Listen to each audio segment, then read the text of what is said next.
രേണുവിനോട് എന്താ പറയാനുള്ളത്? രേണുവിനോട് ഒരു കുടുംബം തൊലച്ച് എൻ്റെ അടുത്ത കുടുംബം വെച്ചാണ് കളിക്കുന്നത്. അതിനെന്തെങ്കിലും പ്രോബ്ലം ഉണ്ടായാൽ ഞാൻ പിന്നെ എന്താ കാണിച്ചു കൂട്ടുന്നത് എനിക്കറിയത്തില്ല. എനിക്ക് എൻ്റെ ഈ ഒരു കുടുംബം നശിച്ചു പോയാൽ, എനിക്കെന്തെങ്കിലും സംഭവിച്ചാൽ അതിൻ്റെ ഉത്തരവാദി ഈ കാണുന്ന ബ്ലോഗേഴ്സും രേണുവൊക്കെ തന്നെയായിരിക്കും. മരിച്ച ശേഷവും സുധിയേട്ടൻ വല്ലാതെ വലിച്ചു കീറപ്പെടുന്നു എന്ന് തീർച്ചയായിട്ടും. ഞാൻ മോനെ ആ ഒരു കാര്യം കൊണ്ടൊക്കെ തന്നെയാണ് ഞാനിതൊന്നും സുധിച്ചേട്ടൻ്റെ പേര് റിപ്പീറ്റ് വന്നുകൊണ്ടിരിക്കുവാണ്. അതുകൊണ്ടാണ് ഞാൻ പല ചോദ്യങ്ങൾക്കും ഞാൻ ഇങ്ങനെ വായടച്ച് മിണ്ടാതെ, ഇപ്പോൾ നീയാണെങ്കിൽ കൂടി അല്ലെങ്കിൽ വന്നവരാണെങ്കിൽ കൂടി ഞാൻ മിണ്ടാതിരിക്കുന്ന മെയിൻ കാരണം അതാണ്. എനിക്ക് എപ്പോഴും പുള്ളിയുടെ പേര് ഇങ്ങനെ എടുത്തു പറയാനായിട്ട് ബുദ്ധിമുട്ടായതുകൊണ്ട്. പിന്നെ എനിക്ക് പറയാനുള്ളതെന്ന് വെച്ച് കഴിഞ്ഞാൽ, ഇനി ആരും എന്നെ ഇൻ്റർവ്യൂ എന്നും പറഞ്ഞിട്ട് ബുദ്ധിമുട്ടിക്കരുത്. അവർ ചിന്തിക്കുന്നില്ല ഒരാളുടെ ചോര ഊറ്റി കുടിച്ചിട്ടാണ് ഇവരിത് ഇടുന്നത് എന്നുള്ളത്. പക്ഷെ ഇത് നിലനിന്ന് പോകില്ല ഒരിക്കലും, എല്ലാവരോടുമായിട്ട് പറയും. കാരണം ഞാനൊരു തെറ്റും ചെയ്തിട്ടില്ല, ഇത് നിലനിന്ന് പോകില്ല, ഇത് എൻ്റെ വാക്കാണ്. ബീന ചേച്ചിയാണ് ഇപ്പോൾ കൂടെയുള്ളത്. ചേച്ചിയെ നമ്മളിപ്പോഴാണ് സോഷ്യൽ മീഡിയ വഴി അറിഞ്ഞു തുടങ്ങുന്നത്. രേണുസുധി ആദ്യം ചേച്ചിക്കെതിരെ രംഗത്ത് വരുന്നു. അതിനുശേഷമാണ് ചേച്ചിയായിരുന്നു കൊല്ലം സുധിയുടെ രണ്ടാം ഭാര്യ എന്ന് ചേച്ചി വെളിപ്പെടുത്തുകയായിരുന്നു. സുധിച്ചേട്ടൻ്റെ ഒന്നാമത്തെ ഭാര്യ ചേച്ചിക്ക് അറിയായിരുന്നു. അപ്പോഴൊക്കെ നിങ്ങൾ തമ്മിലൊരു ഫ്രണ്ട്ഷിപ്പ് ഉണ്ടോ? അപ്പോഴൊന്നും ഞങ്ങൾ ഫ്രണ്ട്ഷിപ്പില്ല. ശാലിനി ഡാൻസർ ആണെന്ന് എനിക്കറിയായിരുന്നു. ഒരു ദിവസം ശാലിനി ഞാൻ വിളിച്ച് തെറി വിളിക്കേണ്ട ഒരു അവസ്ഥ വന്നു.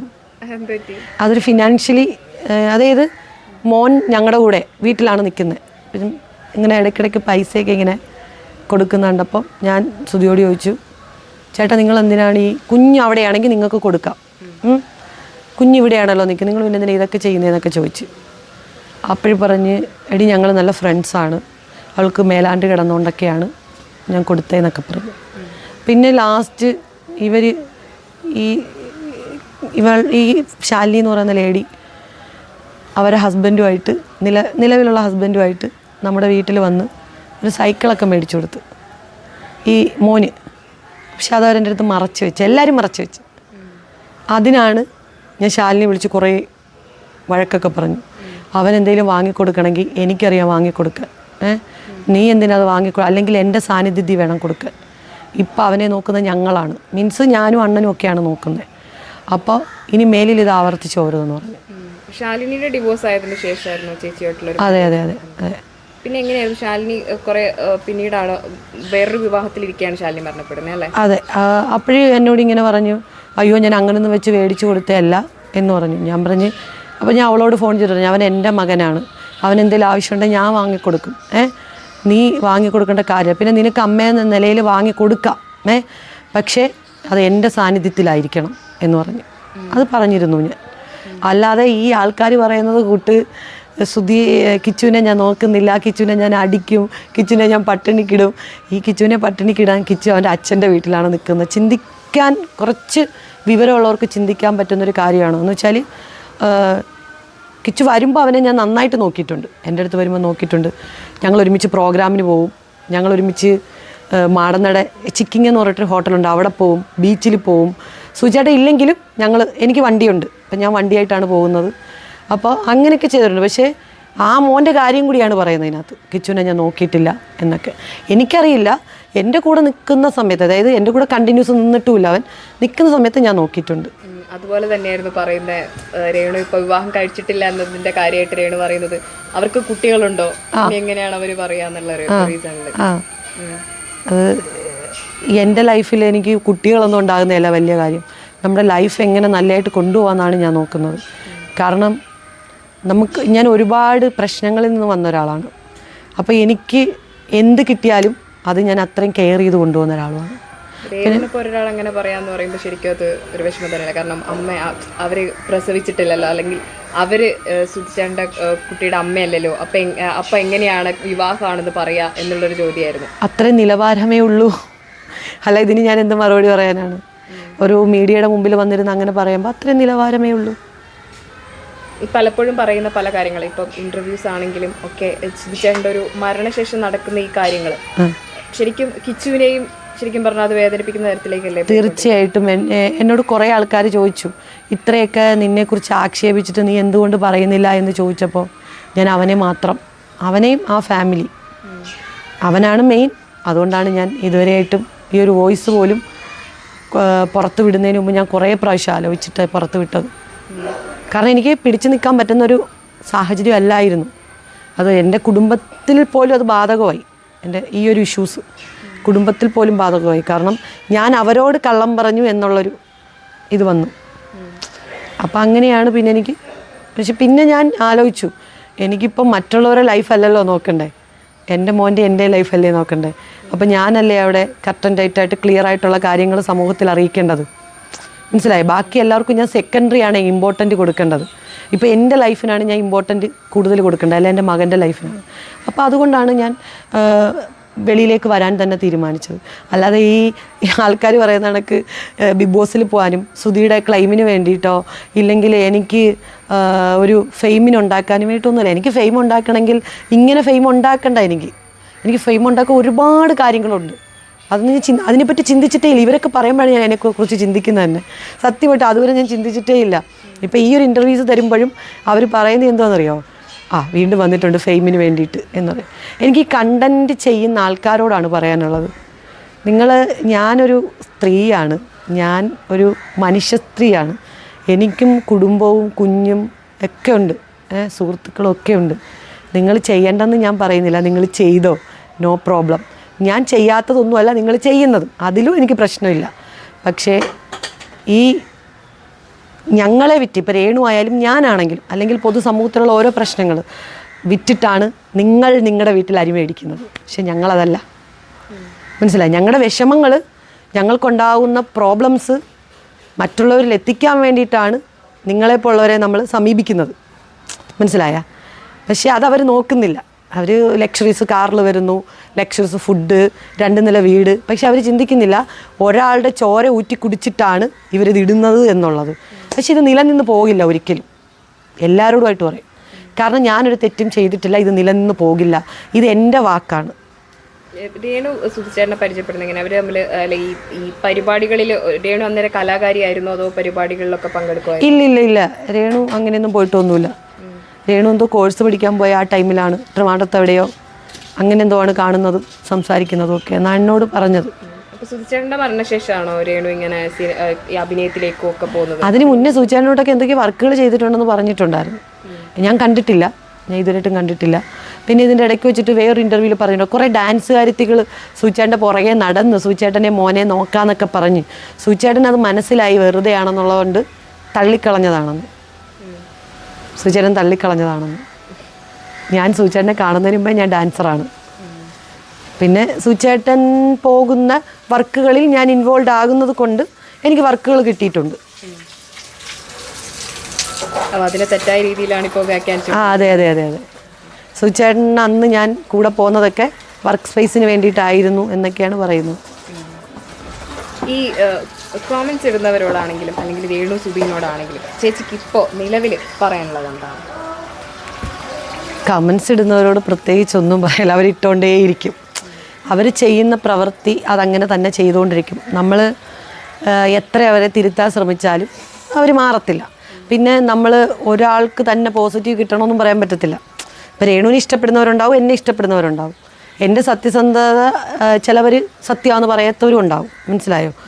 അപ്പോൾ അതുകൊണ്ട് കമൻസ് ഇടുന്നവരെനിക്ക് പ്രത്യേകിച്ച് ഒന്നും പറയാനില്ല. അവരിട്ടോട്ടെ, എനിക്ക് കുഴപ്പമില്ല. ഞാൻ കമൻസ് നോക്കാറില്ല, സത്യമായിട്ട് നോക്കാറില്ല. രേണു പറയുന്ന കണക്കല്ല, ഞാൻ കമൻസ് നോക്കാറില്ല. ഞാൻ ഇടയ്ക്ക് വെച്ചിട്ട് 1-2 അതും ഇനി രേണുവിനോട് എന്താ പറയാനുള്ളത്? രേണുവിനോട് ഒരു കുടുംബം തൊലച്ച് എൻ്റെ അടുത്ത കുടുംബം വെച്ചാണ് കളിക്കുന്നത്. അതിനെന്തെങ്കിലും പ്രോബ്ലം ഉണ്ടായാൽ ഞാൻ പിന്നെ എന്താ കാണിച്ചു കൂട്ടുന്നത് എനിക്കറിയത്തില്ല. അത്രയേ ഉള്ളൂ. അതെല്ലാം പറഞ്ഞ് നമ്മൾ സംസാരിച്ച് സെറ്റ് ചെയ്ത് നിർത്തിയേക്കുവാണ്. എനിക്ക് എൻ്റെ ഈ ഒരു കുടുംബം നശിച്ചു പോയാൽ, എനിക്കെന്തെങ്കിലും സംഭവിച്ചാൽ അതിൻ്റെ ഉത്തരവാദി ഈ കാണുന്ന ബ്ലോഗേഴ്സും രേണുവൊക്കെ തന്നെയായിരിക്കും. ഇപ്പം ആദ്യം ഒരു തുടക്കമാവുന്നത് രേണു ചേച്ചിയുടെ ആ വീടിൻ്റെ പ്രശ്നമായിരുന്നു. വീട് കൊടുത്തതുമായി ബന്ധപ്പെട്ട് ഇപ്പോൾ താജുക്ക് അടക്കമുള്ളവർ നമ്മളോട് സംസാരിച്ചപ്പോഴും വളരെ വേദനയോടാണ് പറഞ്ഞത്, ഒരു സഹായം ചെയ്തിട്ട് അത് വലിയ അബദ്ധമായി പോയി എന്നുള്ളത്. അത് ഇത്രയും ചർച്ചയാക്കേണ്ട വിഷയം ഉണ്ടായിരുന്നില്ല എന്ന് ഫീൽ ചെയ്തില്ലേ? ഞാൻ സത്യം പറയട്ടെ, ഞാൻ ഇതൊന്നും, എനിക്ക് അവരെയൊന്നും കാര്യങ്ങൾ സംസാരിക്കാനുള്ള വോയിസ് ഇല്ല. എന്നെക്കുറിച്ച് മോശം പറഞ്ഞു, ഞാൻ ഫസ്റ്റ് ഒരു വോയിസിലൂടെ വന്നു. അപ്പോൾ കുറേ ആൾക്കാർ പേഴ്സണലി മെസ്സേജുകൾ ഇടാൻ തുടങ്ങി. പേര് വെളിപ്പെടുത്താതെ നിനക്ക് പേരില്ലേ നാളില്ലേ, ശരി പേര് വെളിപ്പെടുത്തി. അത് കഴിഞ്ഞപ്പോഴത്തേന് മെസ്സേജുകൾ വന്നു, നിങ്ങൾ പുറത്ത് വരണം എന്നും പറഞ്ഞിട്ട്. ശരി എന്നാൽ ഞാൻ പറയുന്ന സത്യമായിട്ട് ഒരാളെടുത്ത് സത്യം ബോധിപ്പിക്കാൻ ഏറ്റവും കൂടുതൽ പെടാപ്പാട് വിടുന്ന ഒരാൾ ഞാനാണിപ്പോൾ. സത്യമായിട്ടുള്ള കാര്യം നമ്മൾ ഒരാളെടുത്ത് പറയുമ്പോൾ എന്നെ സംബന്ധിച്ച് നമ്മൾ ഈ കത്തി കൊണ്ട് കഴുത്തിറക്കുന്നതിന് തുല്യമാണ്. മനസ്സിലായോ? അതാണ് ഞാനിപ്പോൾ അനുഭവിച്ചുകൊണ്ടിരിക്കുന്നതും. നിലവിൽ ചേച്ചി അറിയില്ല എന്ന് രേണു പലവട്ടം പറയുന്നതും ഒരു നെഗറ്റീവ് ഇമ്പാക്റ്റ് തന്നെയല്ലേ ഉണ്ടാക്കിക്കൊണ്ടിരിക്കുന്നത്? അറിയില്ല എന്ന് അവൾ പറഞ്ഞാൽ സമൂഹം അത് അംഗീകരിക്കത്തില്ലല്ലോ. അത് അറിയാവുന്നവരുണ്ടല്ലോ. മനസ്സിലായോ? ഈ നമ്മുടെ ഫോണിലൊക്കെ വരുന്ന മെസ്സേജുകളും ചാറ്റുകളും ഒക്കെ നമുക്ക് എടുക്കാൻ അധികം താമസമൊന്നുമില്ല. അത് എത്ര വർഷം കഴിഞ്ഞാൽ ഒരു കംപ്ലൈൻറ്റ് കൊടുത്ത് അവരെടുത്ത് തരും. പക്ഷേ അതിനൊന്നും ഞാൻ ഇതുവരെ മുതിർന്നിട്ടില്ല. അത് തന്നെ ചേച്ചി ഇപ്പൊ ചേച്ചിക്ക് വേണമെങ്കിൽ നിസ്സാരമായിട്ട് ഇതൊക്കെ പൊളിച്ചു കളയാം. ചേച്ചിക്ക് വേണമെങ്കിൽ ആ ചാറ്റുകൾ പുറത്ത് വിടാം. പഴയ ചാറ്റുകൾ അടക്കം വേണമെങ്കിൽ ഇവളെ കോൾ ചെയ്ത് ഫേസ്ബുക്കിൽ നിന്ന് എടുക്കാം, എല്ലാം ചെയ്യാം. പക്ഷേ ഞാൻ അങ്ങനെ ഒരു പെണ്ണിൻ്റെ ജീവിതം തകർക്കണമെന്ന് പറഞ്ഞിട്ടൊന്നും ഞാൻ വന്നിട്ടില്ല. പക്ഷേ എന്നെ പറഞ്ഞാൽ എൻ്റെ ജീവിതം വഴിമുട്ടി നിൽക്കുന്നത് കൊണ്ട് മാനസികമായിട്ട് എനിക്ക് പ്രോബ്ലംസ് ഉണ്ടായത് കൊണ്ടാണ് ഞാനിപ്പം വന്നത്. അപ്പോഴും ചിലർ ചോദിക്കാമല്ലോ, നിങ്ങൾ പറയുന്നതിൽ എന്താ അധികാരിയത ഉള്ളത്? നിങ്ങൾക്ക് ഇതിന് ഇപ്പൊ നേരത്തെ പറഞ്ഞ പോലെ തെളിവുകൾ കാണിക്കുക, എന്നെങ്കിൽ നിങ്ങൾക്ക് അത് അങ്ങനെയുണ്ടെങ്കിൽ അത് പറ എന്നൊക്കെ ചോദിക്കുന്നവരുണ്ടാവുമല്ലോ. ഉണ്ട്.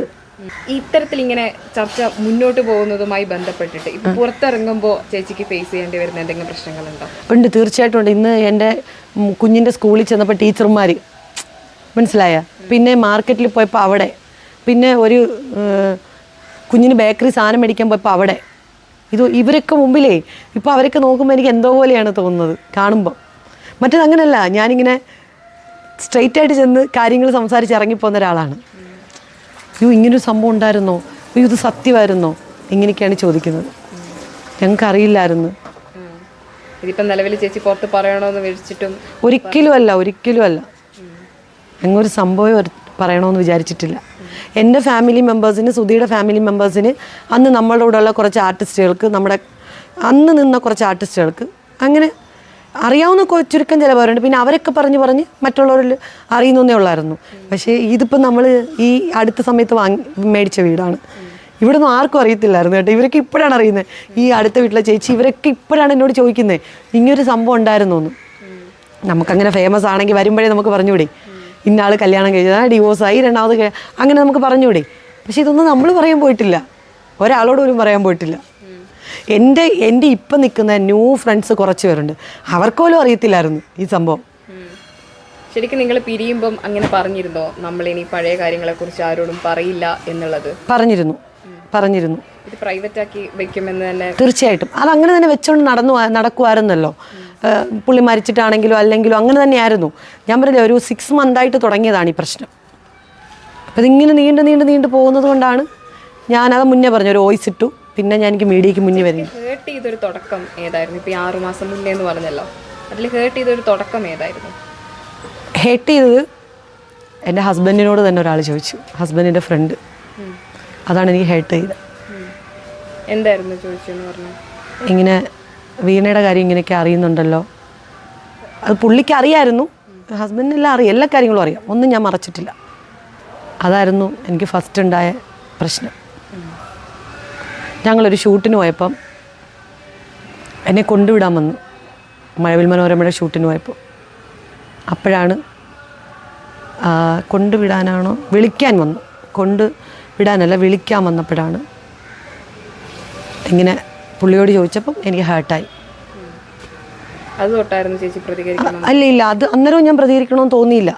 അതാണ് തുടക്കം, ഞാൻ അറിയുന്നത് അന്നേരമായിരുന്നു. പിന്നാണ് ഫ്രണ്ട് സർക്കിളിലുള്ള ആൾക്കാരോട് സംസാരിക്കുകയും, പിന്നെ നാടക ഫീൽഡിലുള്ള ആൾക്കാരോട് സംസാരിക്കുകയും, പിന്നെ ഞാനും സുധിചേട്ടനും കല്യാണം കഴിച്ച് അറിയാവുന്ന വ്യക്തികളോട് തർക്കിക്കുകയും സംസാരിക്കുകയും ചെയ്തു. അങ്ങനെയൊക്കെയാണ് ഇതിങ്ങനെ വിട്ടാൽ പറ്റില്ലല്ലോ, നാളെ കാരണം ഞാനും ഇങ്ങനെ ചെറിയ ചെറിയ വർക്കുകളും കാര്യങ്ങളൊക്കെ നോക്കി നടക്കുന്ന ഒരാളാണ്, പ്രോഗ്രാം ചെയ്യുന്ന ഒരാളാണ്. അപ്പോൾ ഇത് ഒരാളോട് പറഞ്ഞ് ഇങ്ങനെ ഇവർ തന്നെ പല ആൾക്കാരോട് പറയാൻ തുടങ്ങി. അങ്ങനെ എൻ്റെ ചെവിയിലെത്തി. ഇപ്പോൾ ഒരാൾ അറിഞ്ഞിപ്പോൾ 9000 പേരറിഞ്ഞു. അതാണിപ്പോൾ നടന്നത്. ഈ കല്യാണ വീഡിയോ പുറത്തു വിട്ടത് ആരാണ്? ചേച്ചി തന്നെയാണോ? അല്ല, ഞാനല്ല വിട്ടെ, അതൊരു ബ്ലോഗറാണ്. എങ്ങനെയാണ് ഈ സോഷ്യൽ മീഡിയ വഴി ഇതെങ്ങനെയാണ് ഈ കല്യാണ വീഡിയോ? അത് പഴയ ഏതോ ഫേസ്ബുക്കിൽ കിടന്നതാണ്. അത് സുധിയുടെ കല്യാണ വീഡിയോ അല്ലായിരുന്നു, നിലവിലുള്ള കല്യാണ വീഡിയോ ആണ്. അത് വെച്ചും കുറെ ആൾക്കാർ മോശമായിട്ട് ബിഹേവ് ചെയ്തോണ്ടിരിക്കും. ഇഷ്ടം പോലെ ബിഹേവ് ചെയ്യുന്നുണ്ട്, ഇഷ്ടം പോലെ ഉണ്ട്. മുത്തുച്ചിപ്പി കഥയാണ് എൻ്റെ ജീവിതം, അതൊക്കെ എൻ്റെ ഇഷ്ടമല്ലേ, എൻ്റെ സ്വാതന്ത്ര്യമല്ലേ. ഞാൻ മുത്തുച്ചിപ്പി ആവണോ, ഷക്കീല ആവണോ, രംബ ആകണോ എന്നൊക്കെ ഉള്ളത് എൻ്റെ വ്യക്തിപരമായിട്ടുള്ള കാര്യമല്ലേ, അല്ലേ? അപ്പോൾ അതിനകത്ത് മറ്റുള്ളവർ സംസാരിക്കേണ്ട ആവശ്യമില്ല. ഈ പറയുന്ന ഒരാളുടെ പോലും വീട്ടിൽ ഞാൻ പോകുന്നില്ല. ഒരു നേരത്തെ ഭക്ഷണത്തിനോ അല്ലെങ്കിൽ ഒരു നേരത്തെ വെള്ളത്തിനോ അല്ലെങ്കിൽ 100 രൂപയ്ക്കോ വേണ്ടിയിട്ട് ഞാൻ പോകുന്നില്ല. അപ്പം ഇനി ഇവർക്ക് അതൊന്നും പറഞ്ഞ് എന്നെ വിലയിരുത്തി പേടിപ്പിക്കേണ്ട കാര്യമില്ല. അതെൻ്റെ വ്യക്തിപരമായിട്ടുള്ള കാര്യങ്ങളാണ്. ഞാൻ ആരുടെ കൂടെ പോകണം, ആരുടെ കൂടെ വരണം, ആരുടെ കൂടെ സ്റ്റേ ചെയ്യണം എന്നൊക്കെ ഉള്ളത്. ചിലപ്പോൾ ഒന്നിൽ കൂടുതൽ ബന്ധങ്ങൾ എനിക്കുണ്ടാവും, അതെനിക്ക് മറ്റുള്ളവരെ ബോധിപ്പിക്കേണ്ട ആവശ്യം എന്താണ്? അതിൻ്റെ പേഴ്സണൽ മാറ്ററാണ്. മരിച്ച ശേഷവും സുധിയേട്ടൻ വല്ലാതെ വലിച്ചു കീറപ്പെടുന്നു എന്ന് തീർച്ചയായിട്ടും. ഞാൻ മോനെ ആ ഒരു കാര്യം കൊണ്ടൊക്കെ തന്നെയാണ് ഞാനിതൊന്നും സുധിച്ചേട്ടൻ്റെ പേര് റിപ്പീറ്റ് വന്നുകൊണ്ടിരിക്കുവാണ്. അതുകൊണ്ടാണ് ഞാൻ പല ചോദ്യങ്ങൾക്കും ഞാൻ ഇങ്ങനെ വായടച്ച് മിണ്ടാതെ, ഇപ്പോൾ നീയാണെങ്കിൽ കൂടി അല്ലെങ്കിൽ വന്നവരാണെങ്കിൽ കൂടി ഞാൻ മിണ്ടാതിരിക്കുന്ന മെയിൻ കാരണം അതാണ്. എനിക്ക് എപ്പോഴും പുള്ളിയുടെ പേരിങ്ങനെ എടുത്തു പറയാനായിട്ട് ബുദ്ധിമുട്ടായതുകൊണ്ട്. പിന്നെ എനിക്ക് പറയാനുള്ളതെന്ന് വെച്ച് കഴിഞ്ഞാൽ, ഇനി ആരും എന്നെ ഇൻ്റർവ്യൂ എന്നും പറഞ്ഞിട്ട് ബുദ്ധിമുട്ടിക്കരുത്.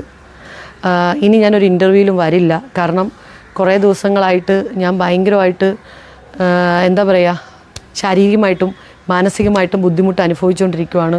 അപ്പോൾ എൻ്റെ വർക്ക് സ്പേസ് ഫുള്ളും ഞാൻ മാറ്റിവെച്ചു. എനിക്കിനി ചെന്നൈയിലേക്ക് പോകണം തിരിച്ച്. അങ്ങനെ കുറേ പ്രശ്നങ്ങളുണ്ട്, എനിക്ക് ഫാമിലിയിൽ കുറച്ച് പ്രശ്നങ്ങളുണ്ട്. അപ്പോൾ എന്നെ ഇനി ദയവ് ചെയ്ത് ആരും ഇൻ്റർവ്യൂവിന് വരരുത്. ഞാനിപ്പോൾ മോൻ വന്നൊരു ഇൻ്റർവ്യൂയുടെ കാര്യം പറഞ്ഞപ്പോഴും ഓക്കെ പറഞ്ഞെന്ന് വെച്ച് കഴിഞ്ഞാൽ, ചിലപ്പോൾ എൻ്റെ ഒരു ലൈവിൽ നമ്മൾ ഇട്ട് കഴിഞ്ഞാൽ കുറേ പോകുമെന്ന് എനിക്ക് അറിയാൻ പറ്റത്തില്ല. അപ്പം അല്ലാതൊരു മീഡിയയ്ക്ക് വേണ്ടിയിട്ട് നമ്മൾ കൊടുത്തു കഴിഞ്ഞാൽ അവരിത് കാണുമല്ലോ. അതുകൊണ്ട് ചെയ്ത് തന്നതിനും കൂടെ നിന്നതിനും എല്ലാത്തിനും ഉപകാരം. പക്ഷേ എനിക്ക് പണിഞ്ഞവരെ ഒന്നും തിരിച്ച് ഞാൻ പണിഞ്ഞിരിക്കും, ഇന്നല്ലെങ്കിൽ നാളെ. ഇതൊരു സ്ത്രീ ആയതുകൊണ്ടാണ് ഇങ്ങനെ വലിച്ചീറപ്പെടുന്നത്. അപ്പോൾ നമുക്ക് തുറന്നു പറയാനുള്ള അവകാശം എല്ലാവർക്കും ഉണ്ടല്ലോ. അതൊരു സ്ത്രീ ആയതുകൊണ്ടായിരിക്കോ ഇത്രയും ബാഡ് കമന്റ്സുകൾ ഇങ്ങനെ വന്നുകൊണ്ടിരിക്കുന്നത്? എനിക്ക് ബാഡ് കമന്റ്സ് വരുന്നതിനകത്ത് പ്രശ്നമൊന്നുമില്ല മോനെ. ഞാൻ പറഞ്ഞല്ലോ, ഇപ്പോൾ പോസിറ്റീവ് ഉണ്ടാവും, നെഗറ്റീവ് ഉണ്ടാവും. ഞാൻ പോസിറ്റീവ് മാത്രം ആഗ്രഹിക്കുന്ന ഒരാളുമല്ല. എന്നെ എല്ലാവരും നല്ലത് പറയണമെന്ന് ഞാൻ ആഗ്രഹിച്ചിട്ടില്ല ഇതുവരെ, മനസ്സിലായോ? പക്ഷേ പറഞ്ഞോട്ടെ, പറയുന്നവർ പറഞ്ഞോട്ടെ, ചെയ്യുന്നവർ ചെയ്തോട്ടെ, എനിക്ക് ഒരു പ്രശ്നമില്ല. കാരണം എന്തറിയോ, എൻ്റെ കുടുംബം പോലും ഇപ്പോൾ തെണ്ടി കുത്തുവാളെടുത്ത് നിൽക്കുന്നൊരു സമയമാണ്. അതുകൊണ്ട് ഇനി ഞാൻ എന്ത് ചെയ്യുന്നോ ഇല്ലെങ്കിൽ ഞാൻ അവർക്കിട്ട് എന്ത് ചെയ്യുന്നോ എന്ന് എനിക്ക് പറയാൻ പറ്റത്തില്ല, മനസ്സിലായി? ഇത്രയും നാളും ഞാൻ ക്ഷമിച്ചു. എൻ്റെ ലൈഫ് ഫസ്റ്റ് ഇവള് കൊണ്ട് ഇതാക്കി കളഞ്ഞു, രണ്ടാമതും ഇവള് കൊണ്ടാക്കി കളഞ്ഞു. എന്നെ ഇവളെ ഇങ്ങനെ വിടാതെ വേട്ടയിടാനായിട്ട് ഞാൻ ഇവളുടെ അടുത്തൊരു കുറ്റവും തെറ്റും ചെയ്തിട്ടില്ല. ഇവളുടെ വർക്ക് സ്പേസിലോ ഇല്ലെങ്കിൽ അല്ലാത്ത ഒരു കാര്യത്തിനും ഞാൻ ചെയ്തിട്ടില്ല. പിന്നെ ഞാൻ ചെയ്ത നന്മകൾ കൊണ്ട് സുധിയുടെ കൂട്ടത്തിലുള്ളവർ എന്നെ ചേർത്ത് പിടിക്കുന്നു, സുധിയുടെ ഫ്രണ്ട്സ് എന്നുള്ളവർ എൻ്റെ കൂടെ നിന്ന് സംസാരിക്കുന്നു, അല്ലെ കുറച്ച് പേരെങ്കിലും നല്ലത് പറയുന്നു. കാരണം അത് ഞാൻ നന്മകൾ ചെയ്തത് കൊണ്ടാണ്. ഞാനൊരു ദ്രോഹം ചെയ്തിട്ടില്ല, ആർക്കൊരു ദ്രോഹം ചെയ്യാനും ഞാൻ ആഗ്രഹിക്കുന്നില്ല. ഞാൻ എൻ്റെ വഴിയിൽ ആരും വരരുത്, ഞാൻ ആരെയും വഴിയിൽ പോകത്തില്ല. അത് ചേച്ചി പറയുമ്പോൾ അത് മനസ്സിലാവുന്നുണ്ട്. കാരണം ചേച്ചി ഇപ്പൊ പറഞ്ഞല്ലോ, സുധിച്ചേട്ടൻ്റെ കുറച്ച് ഫ്രണ്ട്സിന് അറിയാവുന്നത് കൊണ്ട് വലിയ പ്രശ്നമില്ലാന്ന്. ഒന്ന് ആലോചിച്ച് നോക്കും, ഇപ്പൊ അത് അവർക്കും അറിയില്ല എന്നുള്ളൊരു അവസ്ഥ ഉണ്ടായിരുന്നുവെങ്കിൽ എത്രമാത്രം വേട്ടയാടപ്പെട്ടേനെ. തീർച്ചയായിട്ടും. എനിക്ക് ഇന്നലെ പോയ വീഡിയോയ്ക്കൊക്കെ പിള്ളേരൊക്കെ ഇങ്ങോട്ട് വന്ന്, വീണ ഞാൻ നിച്ചുവാണ്. എനിക്കത് ഭയങ്കര സന്തോഷമായി കേട്ടോ. വർഷങ്ങളായി അവരെ കണ്ടിട്ട് ഞാൻ നിച്ചുവാണ്, നീ എൻ്റെ ഈ കമൻറ്റ് കാണുമോ എന്ന് എനിക്കറിയില്ല, എനിക്കറിയാമല്ലോ. എന്നിട്ട് ഞാൻ അവനോടൊരു ഞാൻ എന്ത് തെറ്റാടാ ചെയ്തത് സുധിച്ചേട്ടനോട് എന്ന് വെച്ചപ്പോൾ അവൻ എന്നോട് തിരിച്ചൊരു മറുപടി. എനിക്ക് ഭയങ്കര ആശ്വാസമായത്. എന്താണെന്നറിയോ, നീ ഒരു തെറ്റും ചെയ്തിട്ടില്ല, എല്ലാം ഞങ്ങൾക്കറിയാം, ഞങ്ങൾക്ക് കുറച്ച് പേർക്കറിയാം. അതെനിക്ക് ഭയങ്കര ഒരു ആശ്വാസവാക്ക് തന്നെയാണ്. കാരണം ഞാൻ അത്രയും പൊട്ടിപ്പൊളിഞ്ഞ് നിൽക്കുന്ന സമയത്ത് ഒരാളെങ്കിലും എന്നെ ഏറ്റെടുക്കുന്നുണ്ടല്ലോ എന്ന് ഓർക്കുമ്പോൾ. ഈ താജ് ചേട്ടൻ തീർച്ചയായിട്ടും കലാകാരനാണ്. അപ്പൊ താജ് ചേട്ടനെ ഞാൻ വിളിച്ചിട്ടുണ്ടായിരുന്ന സമയത്ത് താജ് ചേട്ടൻ പറഞ്ഞത്, എന്തിനാണ് ആ കുട്ടിയെ ഇങ്ങനെ വലിച്ചു കീറുന്നതെന്ന് ഞങ്ങൾക്ക് മനസ്സിലാവുന്നില്ല എന്നുള്ളതാണ്. കാരണം സത്യം അറിയാവുന്ന കുറെ ആൾക്കാരുണ്ട്, പക്ഷെ എന്തുകൊണ്ടാണ് ആളുകൾ ഇങ്ങനെ വലിച്ചു കീറുന്നതെന്ന് മനസ്സിലാവുന്നില്ല. ആ കുട്ടി വല്ലാത്ത മാനസിക അവസ്ഥയിലൂടെയാണ് കടന്നു പോകുന്നതെന്ന് പറഞ്ഞിട്ടുണ്ടായിരുന്നു. ശരിക്കും ഇങ്ങനെ മനസ്സിലാക്കുന്ന കുറച്ചു പേരുള്ളത് ഒരാശ്വാസമാണ്. താജ് ചേട്ടനെ ഇന്നലെ ശ്രീകാന്തേട്ടൻ വിളിച്ചിട്ടുണ്ടായിരുന്നു. അതായത് ചേട്ടൻ ട്രിവാൻഡ്രത്താണ്. ചേട്ടൻ വിളിച്ചിട്ട് എൻ്റെ കാര്യങ്ങൾ ഫുള്ളും താഴ്ചേട്ടനോട് പറഞ്ഞു. ഇങ്ങനെയാണ് അവൾ പറയുന്നതൊക്കെ സത്യമാണോ, ഒന്നുപോലും കള്ളമില്ല, ഞങ്ങൾക്കറിയാം, ഇതെല്ലാം ഞങ്ങൾക്കറിയാം. പക്ഷേ അവളുടെ സ്ഥാനത്ത് ഈ പറയുന്ന എൻ്റെ ഭാര്യയാണെങ്കിലും അവളെ അടിച്ച് പൊട്ടിച്ച് വിട്ടേനെ. പക്ഷെ അപ്പോഴും അവളോട് ഞാനും അമ്മയും കൂടെ, എനിക്ക് വർക്കല ഷൂട്ട്, ഞാനും അമ്മയും കൂടെ ട്രെയിനിൽ പോകുമ്പോഴാണ് ഞാൻ ശ്രീകാന്തേട്ടനെ ഡിവോഴ്സിന് ശേഷം കാണുന്നത്. അപ്പോൾ ശ്രീകാന്തേട്ടൻ എന്നോട് പറഞ്ഞു, മക്കളെ എന്താ പ്രശ്നം, നീ എന്നോട് പറ. അപ്പം യാദൃശ്ചികമായിട്ട് കണ്ടെയാണ് ശ്രീകാന്തേട്ടനെ ട്രെയിനിൽ വെച്ച്. ഞാൻ പറഞ്ഞു, ചേട്ടാ ഇങ്ങനെയാണ് പ്രശ്നങ്ങളെന്ന് പറഞ്ഞപ്പം അപ്പോൾ ചേട്ടൻ എന്നോട് പറഞ്ഞു, നീ എന്നിട്ട് നിൻ്റെ തീരുമാനം എന്തായി? നമ്മുടെ തീരുമാനമൊന്നുമില്ല ചേട്ടാ, അത് വേണ്ട, വിട്ടുകളയാം. നമ്മളെ ആവശ്യമില്ലാത്തവരെ പറയും, എന്തിനാണ് ചേട്ടാ നമ്മൾ നടക്കുന്നത്? നമ്മൾ പണ്ടുള്ള അമ്മമാരും ഒക്കെ പറയും ഏച്ചു വെച്ചാൽ മുഴച്ചിരിക്കത്തില്ലെന്ന്. എനിക്കങ്ങനെ അള്ളിപ്പിടിച്ച് തൂങ്ങിക്കിടക്കുന്ന ഇഷ്ടമല്ല. ഞാൻ എല്ലാവർക്കും സത്യസന്ധമായിട്ടുള്ള സ്നേഹവും ബഹുമാനമാണ് കൊടുത്തുകൊണ്ടിരിക്കുന്നത്. അപ്പോൾ അത് തിരിച്ച് എനിക്ക് കിട്ടിയില്ലെങ്കിൽ ഞാൻ പിന്നെ എന്തിനാണ്? അതിപ്പോൾ ആരാണെങ്കിലും, എൻ്റെ അമ്മയാണെങ്കിലും എൻ്റെ മകനാണെങ്കിലും ആരാണെങ്കിലും, മനസ്സിലായോ? അപ്പോൾ അതുകൊണ്ട് വേണ്ട ഏട്ടാ എന്നാണ് ഞാൻ പറഞ്ഞത്. അവരിന്നലെ വിളിച്ചിരുന്നു, എല്ലാവരും വിളിക്കുന്നുണ്ട്, ഇപ്പോൾ സൂചിൻ്റെ എല്ലാ കൂട്ടുകാരും വിളിക്കുന്നുണ്ട്. പോട്ട് മോനെ, നീ വിഷമിക്കണ്ട, നിൻ്റെ അവസ്ഥ ഞങ്ങൾക്ക് അറിയാം എന്നൊക്കെ പറഞ്ഞിട്ട് എല്ലാവരും വിളിക്കുന്നുണ്ട്. ഇപ്പോൾ ഇത് ചേച്ചിയുടെ ഒരു കരിയർ ഏകദേശം ആ സമയത്ത് പുറകിലായൊരു സമയമായിരുന്നു, കരിയർ ഏകദേശം ബ്രേക്കായൊരു സമയമായിരുന്നു. കരിയർ മാത്രമല്ല, മൊത്തത്തിൽ ബ്രേക്കായിരുന്നു, എല്ലാ കാര്യത്തിലും ബ്രേക്കായിരുന്നു. ചേച്ചി ആലോചിച്ച് നോക്കാം, അന്ന് തൊട്ട് ഇവിടെ വരെ എടുത്തൊരു സ്ട്രഗിൾ ഉണ്ടാവുമല്ലോ. തീർച്ചയായിട്ടും. അതിൻ്റെ ഇടയിൽ എന്തോരം പേര് ദോഷം, ഈ കേൾക്കാൻ പാടില്ലാത്തൊക്കെ ഇങ്ങനെ മറ്റുള്ളവർക്കറിയില്ല നമ്മൾ അത്രയും കിടന്ന് കഷ്ടപ്പെട്ടാണ് നമ്മൾ ഓരോ കാര്യങ്ങളും ചെയ്യുന്നതെന്നുള്ളത്. പുറത്ത് നോക്കുമ്പം അവൾ ചിരിച്ചും കളിച്ചുമൊക്കെ നടക്കുന്നു. പക്ഷേ ഈ ഞാനെന്നല്ല, പുറത്തുള്ള ആരെ കാര്യമാണെങ്കിലും പറഞ്ഞതാണ്.